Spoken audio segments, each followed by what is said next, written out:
Well, it was a big day in the Big Apple. A taxpayer-funded block party. Bernie Sanders and AOC cheering from the sidelines. The mayor arriving in a taxi, his wife in $600 designer boots. The mood was festive, but the message was firm. Get on board with big government or get out of the way. Beginning today, we will govern expansively and audaciously. We may not always succeed, but never will we be accused of lacking the courage to try. To those who insist that the era of big government is over, hear me when I say this. No longer will City Hall hesitate to use its power to improve New Yorkers' lives. So what's the era of expansive, audacious government going to mean for New Yorkers and for American politics? I'm going to come to you, Marcus, because I was... you are. Of course I am. You're sitting next to me. I love this. I was thinking about a line from one of my favorite movies. It goes something like, Mamdani's ego is writing checks that I'm not sure his leadership can cash. Okay, I listened to what he's saying here in terms of expansive, audacious government. He's promising a lot. He's got to improve quality of life for New Yorkers. Can what he's talking about get that done? Well, I don't need to think about the cash, the check that needs to be cashed. I don't think the city's budget or bank account can fund these things. And I guess when we talk about collectivism, and I'm waiting for Dagan to pipe in on this, does that mean everybody's going to share in her $600 boots? Yeah. Everybody going to get to wear them? Yes. $600 boots? Yes. So you show up in a taxi cab because you want to be a man of the people, and then you show up with very expensive products at the same time. Open the subway. Come on. Yeah. Okay, so Dagan, weigh in on this. $600 boots don't even seem expensive, given some of the boots I hear spoken about around here. Don't look at me. I'll leave that for another.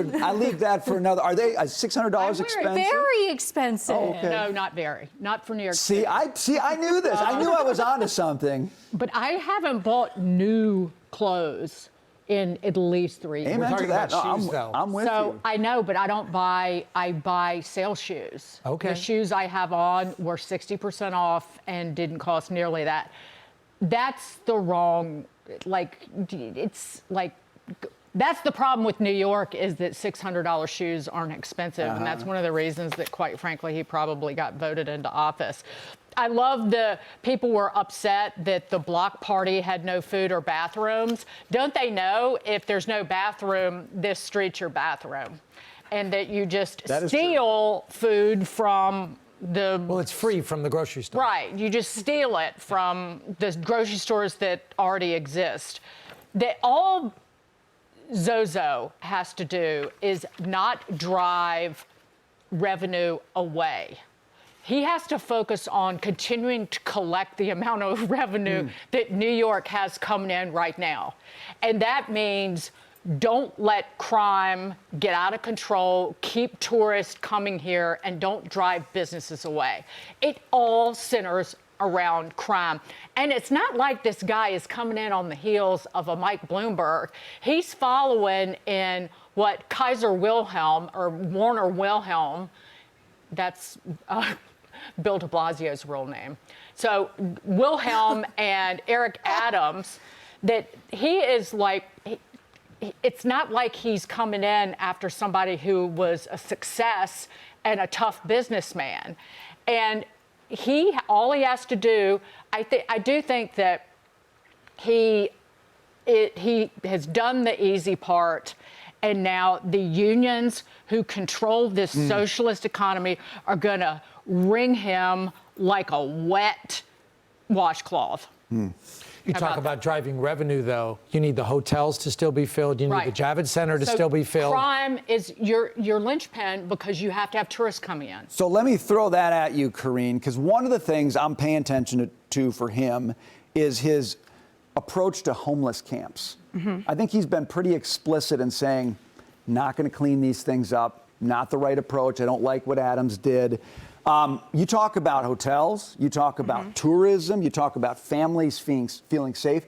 That, to me, is going to be one of the biggest issues. Now, I don't know if that's going to present itself in the wintertime, but come like April, May, June, that's when I think you start to see some of the checks he's writing with his ego bouncing on those policies. What do you think? And before I address homeless encampments, which is going to be a huge clash between Mamdani and Jessica Tisch, who's staying on, she has taken action against encampments. Even if he continues with the status quo, even if he can keep tourists coming to the city, that is a bad thing for New York. It is still a sort of decline. I want to get this stat right. Financial employment is shrinking. Footprints of companies like Goldman Sachs and Morgan Stanley are shrinking here, moving to friendlier climates like Dallas and Atlanta. And this is the big one. New York's share of the nation's millionaires has declined 30% since 2010. That is not a good thing for the city. So even if he can manage the status quo, even if Albany stops his biggest tax hikes, the city is still in rough shape right now. But on homeless encampment, this is going to be a big clash. Mamdani, his transition team has been full of radical ideologues, people who praise cop killers, all of that. That's the transition team. That's the bone that you throw to your base. But his appointments for the administration have been quite a mix, and you have establishment people like Jessica Tisch. She has proven that she wants to crack down on the crime problem in this city. Will her boss let her is the big question. So, Taylor, you're kind of a connoisseur of places where people leave because you're from California, so you know about this issue. Okay, Minnesota. Thank you. I know my advantage on that one is really eroding fast. Yes. So Mamdani has these executive orders he signs kind of day one, and they're, I don't know, on the surface, some of them sound okay, like speeding up permits, but they also have the words equity in them, so it really makes me wonder. But you look at the business environment, I think Dagan's right. You lose tax revenue, the whole house of cards falls apart. How are you reading what's going on with Mamdani, day one, business, what he's saying, what do you think he's going to do? Okay, let me try to, I think, I'm not optimistic, but let me try to bring maybe some good news. Speaking on a different show last week to a big commercial building owner, developer. The good news is those people come to me and they say, at the end of the day, being a mayor is like potholes, snow plows, buses, picking up the trash, buses, which I know has been controversial. So New York City's different because we have the financial capital, but I'm hopeful at the end of the day, the mayor's job is like just to kind of run those things, don't destroy it. That gives me hope. There are checks and balances with DC, with Albany in place. At the end of the day, if you fix some potholes, keep the trash running, get my snowplow out, maybe we're okay. Does big, expansive, audacious government say potholes to you? It doesn't say potholes to me. It says marks to me. You guys have heard me tell this joke that I love my husband, but I don't love him enough to go to the DMV and change my last name because the DMV is government run. And it is not worth it for me to wait in line at the DMV at a government run center because it's not speedy. It's not expedited.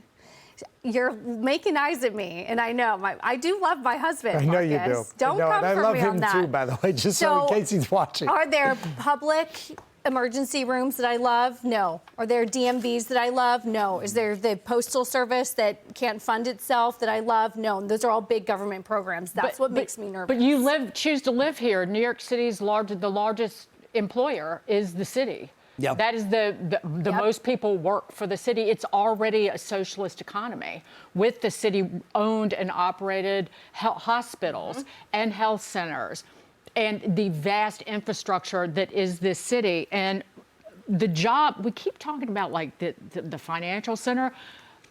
New York is at peak jobs. New York City recovered to peak jobs, pre-COVID jobs, earlier in 2025, and the job creation has been in part technology because Google and Facebook and all of the tech firms from the West Coast actually bought up real estate here and have moved jobs here.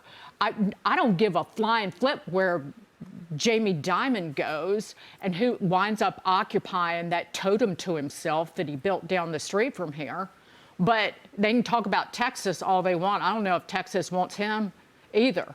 But that's where a lot of the job creation. I want to bring it back. I do want to bring it back to one thing. On day one, when you start talking about more government, you're talking about more payroll, just like you pointed out. More payroll means cash leaving. If there's people not coming and not staying, both visitors and residents, that means there's less money coming in. And I think what he needs to understand is at the end of the 26th calendar year, there's a math problem. No different than running a business or running a household. How much money's going out, how much money's coming in. And what he's proposing is, I'm going to spend more, but I haven't been able to tell you how I'm going to Pay for it. pay for it and balance it at the end of the day. Well, Adams boosted the budget and left a $5 billion hole for Mamdani before he walked out of the door. But most people would see that and say, we have to cut, we have to shrink. And he's saying the opposite. So is it going to turn into $6 billion? But that's my point, is the only mayor in memory who would have said we got to cut is Bloomberg.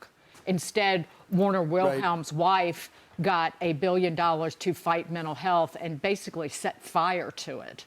So, like, I'm saying the bar is low for a Mamdani. All he has to do is just not royally screw it up.